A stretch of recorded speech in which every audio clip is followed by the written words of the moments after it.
Welcome back to our channel. Today we're diving into the 7 factors that affect aggregation in soil structure. First up, organic matter plays a crucial role in promoting soil aggregation. Next, the type of clay minerals present can greatly influence the stability of soil aggregates. Soil texture, including the distribution of sand, silt, and clay particles, also impacts aggregation. The presence of soil microbes is essential for binding soil particles together and forming aggregates. Additionally, earthworms and other soil organisms contribute to aggregation through their burrowing activities.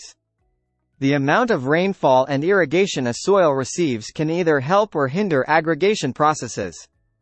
Furthermore, soil pH levels can affect the activity of microorganisms involved in aggregation. Compaction from heavy machinery or foot traffic can disrupt soil aggregates and reduce porosity. Crop residue management practices can influence the amount of organic material available for aggregation.